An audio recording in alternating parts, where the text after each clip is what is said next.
So I don't usually make it my business to hang out in garages, but there's an event at the end of the month that actually might get me to do it even without meeting a secret source. The Garage Racing National Championships are back Saturday, February 22nd in Arlington's National Landing. What started as a quirky garage race in 2012 has since grown into a national competition drawing riders from 7 states and DC to compete underground. And the best part, it is free to watch. The Garage Racing National Championships, Saturday, February 22nd from 11 a.m. to 7 p.m., free for spectators. RSVPs encouraged at nationallanding.org/racing. See you underground. Today on CityCast DC, with return to office mandates suddenly coming into effect, Metro is seeing a huge boost in traffic. And so we figured it was a good time to get into some questions of etiquette. I'm here with CityCast's Kayla Cody Stemmerman and Ash Durbin to talk through some essential unwritten rules and quirks of taking public transit in DC. Today's Wednesday, February 12th. I'm Bridget Todd, and here's what DC is talking about.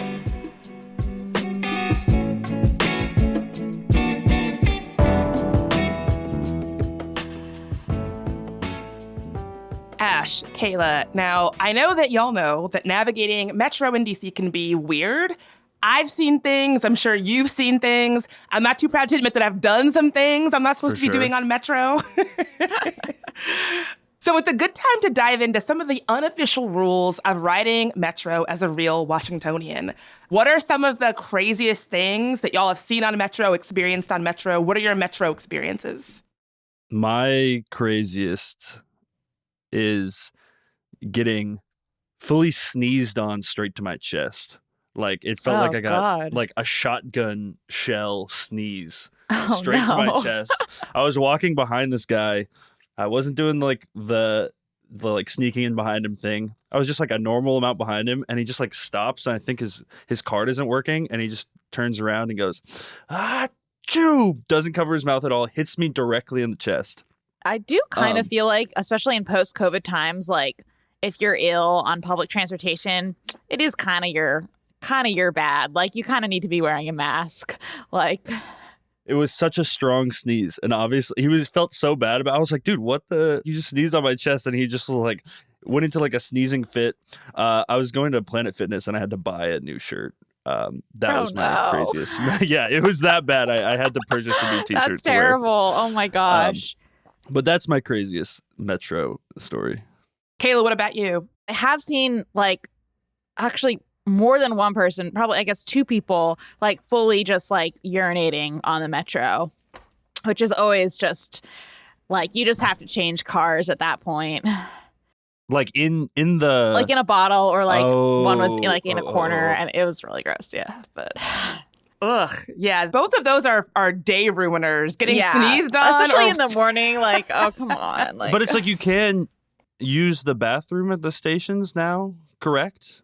We have an episode all about this. Most Metro stations in DC do have bathrooms you can use, but it's a little bit of a laborious process. You have to find the station manager. They have to get the key. They walk you through kind of a laborious hallway. It's a winding thing. So it's not the easiest thing. It's not just popping into a little room and popping out. But most Metros do have bathrooms that they're supposed to let you use if you talk to a station manager. It's kind of embarrassing. You have to be knock on the window and be like, can I pee? Please, sir, please. help me.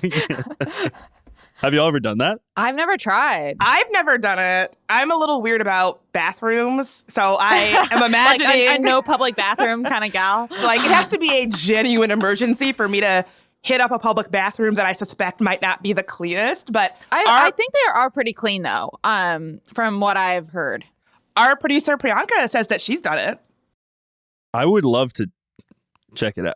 That is kind of a fun DC bucket list thing. Do you have any crazy ones?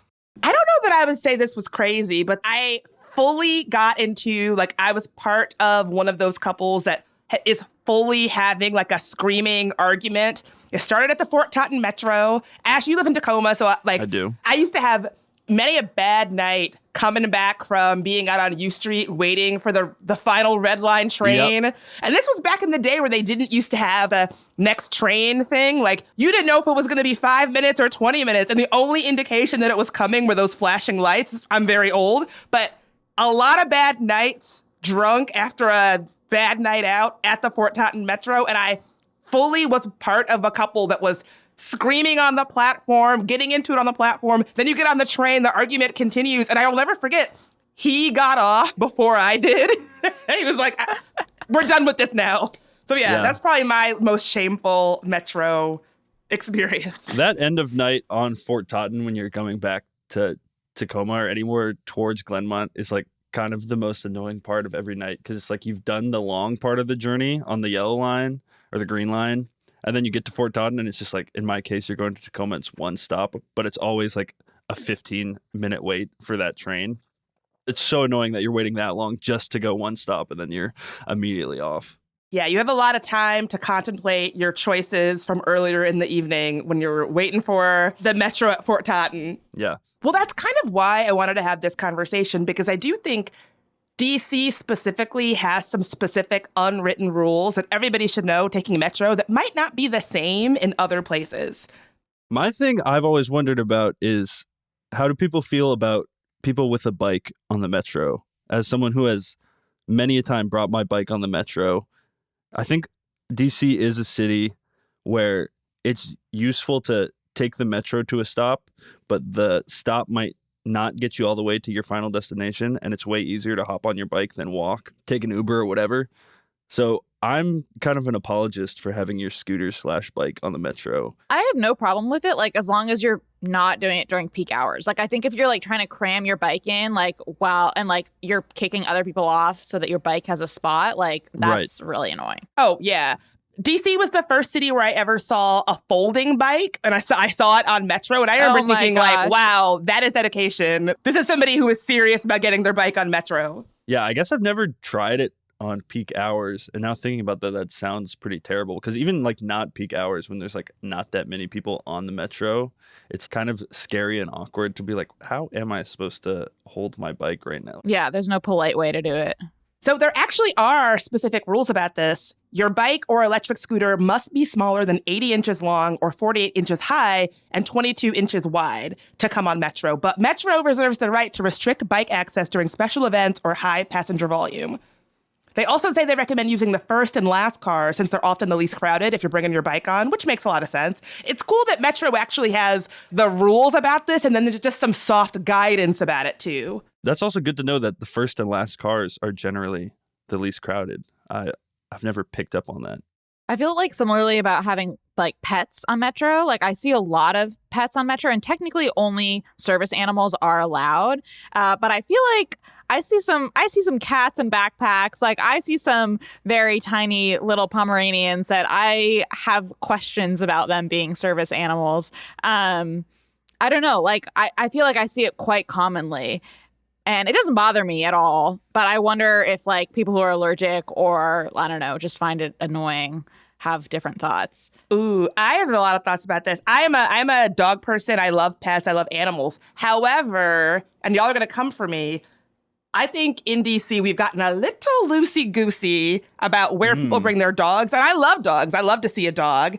And I suspect, and folks with disabilities out there can let me know what they think about this, I think that when people are bring in their Pomeranian and trying to pass it off as a service dog, I suspect that might make the climate a little bit less chill for people who genuinely do have service dogs. So like, while I'm not bothered by dogs in these spaces, I have to wonder, like, people who do have a need for a service dog, what do they think about it? And I don't know. I think a conversation is warranted about where dogs belong and where they don't belong. Well, according to WMATA, a pet may be transported on Metrorail and Metrobus, provided it is carried aboard in a secure container from which it cannot escape.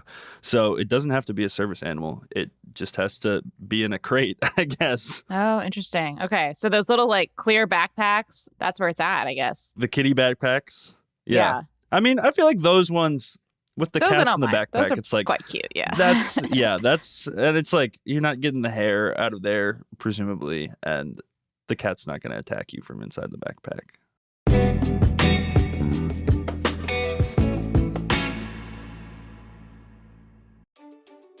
In times like these, times that feel kind of dark, I constantly find myself leaning into art and history for inspiration.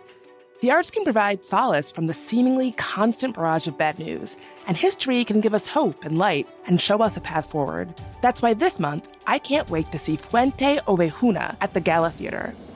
Fuente Ovejuna tells the story of a town where women lead an uprising against a tyrant, taking up arms and confronting the authorities. It's one of Spain's most famous plays by the legendary Lope de Vega, and it's headed at gala by award-winning director Jose Luis Arellano. Witness the people rise up against oppression. The show is in Spanish with English surtitles and runs February 6th through March 2nd. Get more information and tickets at galatheater.org. That's galatheater.org. CityCast is made possible by the Peabody Institute of the Johns Hopkins University, celebrating 1 year of performances at the university's Bloomberg Center, located at 555 Pennsylvania Avenue in D.C. This spring, immerse yourself in the vibrant offerings at D.C.'s newest venue for music and dance. Featuring a full season of free performances, experience a dynamic range of events, including orchestral, jazz, and chamber music, all presented by esteemed Peabody faculty, students, alumni, and special guests. Highlights of the season include Songs from Inside on February 14th, a chamber choral performance highlighting the experiences of incarcerated writers in history and the present, and Load Bang on April 30th, a music chamber ensemble performing works by Peabody composition faculty, Guggenheim Fellows, and Pulitzer Prize finalist Felipe Lara. While all events are free, tickets are required for entry. Explore the full performance schedule, find out more details, and reserve your tickets at washingtondc.jhu.edu.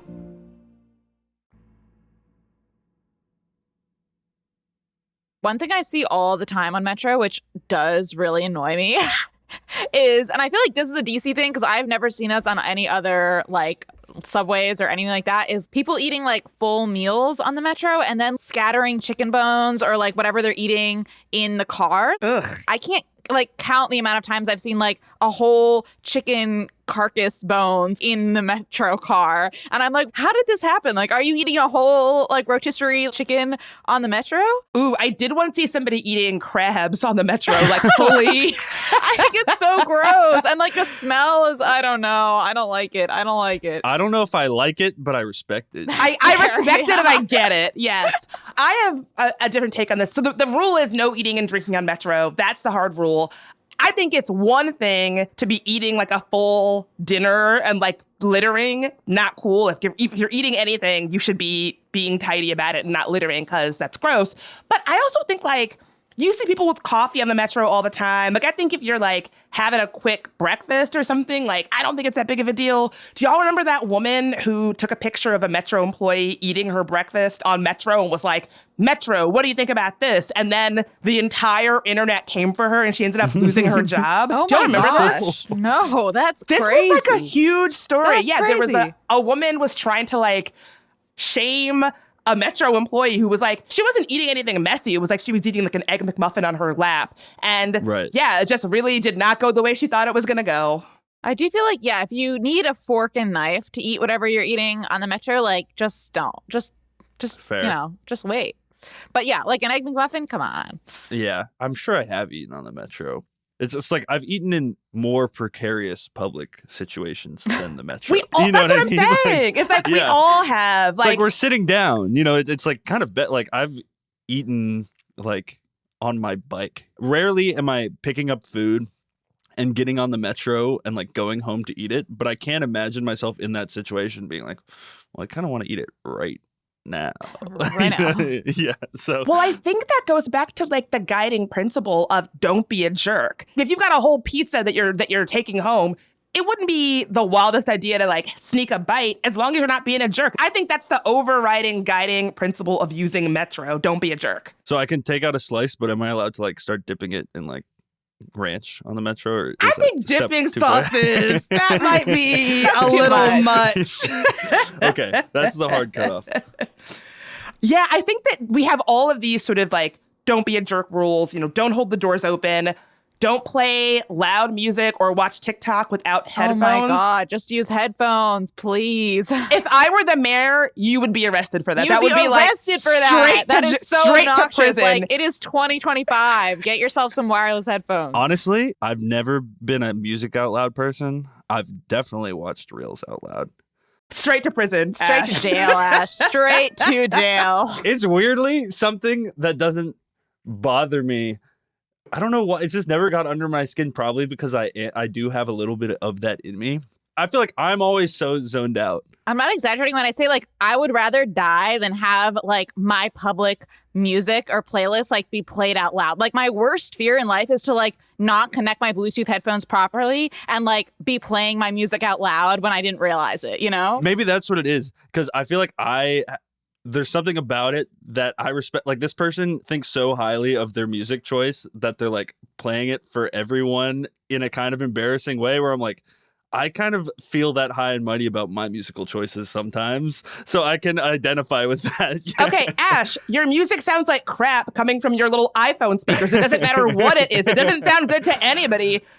Book a gig as a DJ if you feel that strongly about it. Don't, and you're a captive audience. Sometimes they have the speakers too. Yeah, the speakers, I feel like that is like, you clearly want everybody, like, I have to respect the confidence in your musical choices. I still don't want to hear it.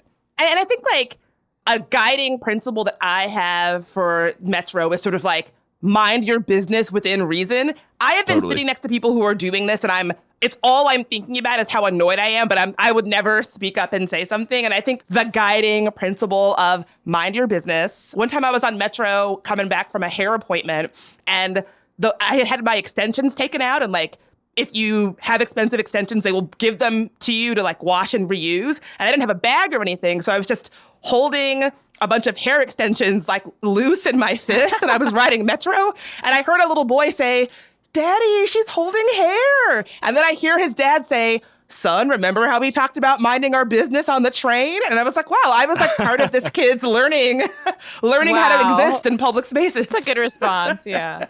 I think minding your business is a big one. I've always felt that one with the fare evasion, like seeing people tell on people to the yeah, to it's like, the oh, come on. Metro employees. It's like, dude. It's like they saw it and they don't care. Like, you know?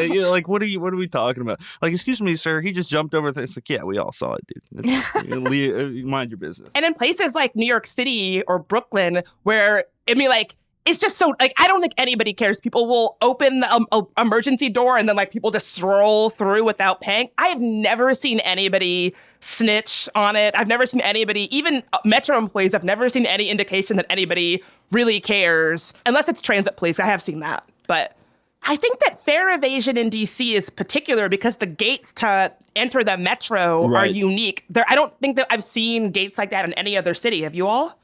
No, it's definitely different. And I think also, like, you got to respect, like, especially with the stations that have the higher fare gates now, like, if you can jump over that, like, you deserve a free ride, you know? Well, it kind of went from being, like, the easiest city that I'd been to fare evade to, like, kind of the hardest in some ways. And then these new ones are just, I mean, people still do it, obviously, but it's way harder. You got to be way more of an athlete now. Ooh, this is giving me an idea. I want, like, public transit scofflaw Olympics. I want New York, DC, LA, San Francisco, Philly. I want a Olympics to see what city is the hardest to evade and who is the most like dexterous person who is like, oh, I'm limboing under the gate. I don't care what kind it is, you know? That's a free idea for anybody out there. We might be up there now. We might be up there. Just to be clear, we here at CityCast DC are not endorsing fare evasion. Unless you've really got to be somewhere. No, just kidding. Metro's got to make that bag. We don't want it to go away. Have y'all ever taken the train, like, the very, very far ends, like, to Dulles or, like, somewhere really out there? Oh, absolutely. Every time I go to Dulles, I take the Silver Line. It takes forever. It takes forever. But I'm so grateful for it because I live in Adams Morgan and like, how else am I going to get there? $80 Uber? Absolutely not.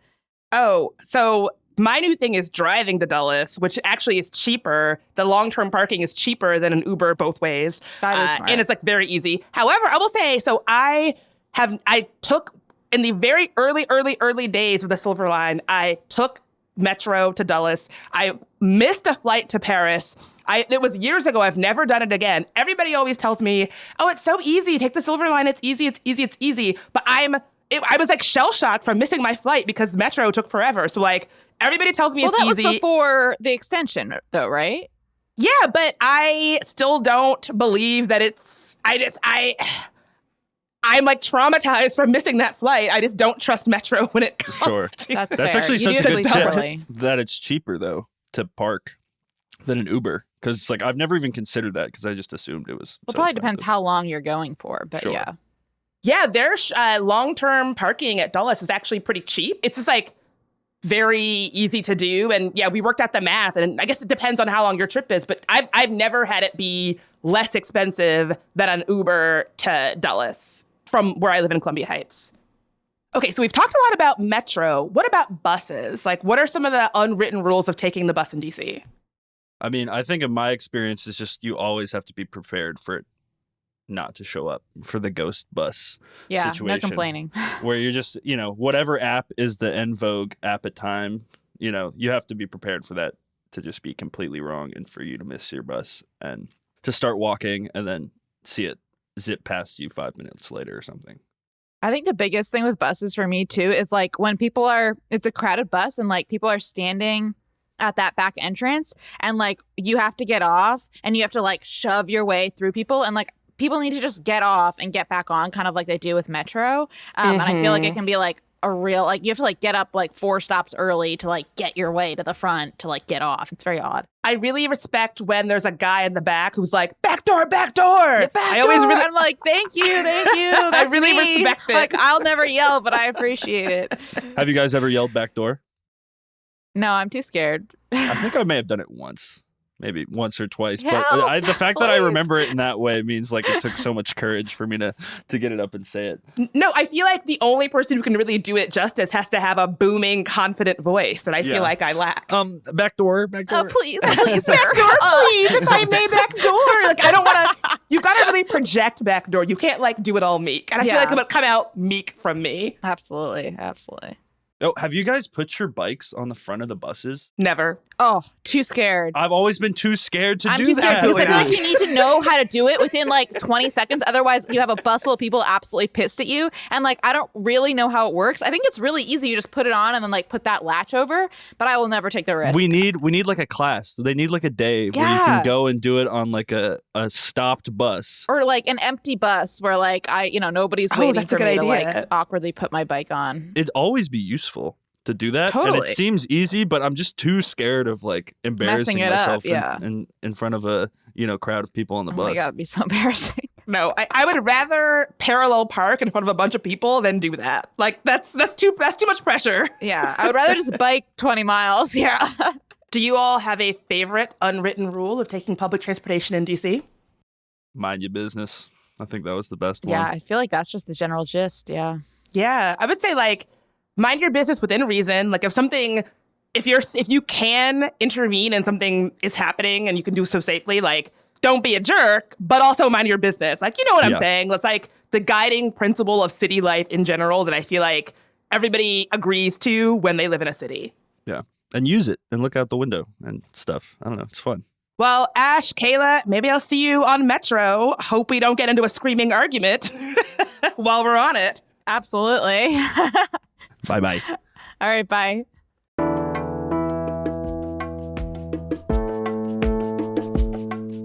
That's all for today here on CityCast DC. If you enjoyed the show, why not share it with a friend who's too afraid to put their bike on the front of the bus? You can rate the show, leave us a review, and subscribe to our morning newsletter. We'll be back tomorrow morning with even more news from around the city. Talk to you then.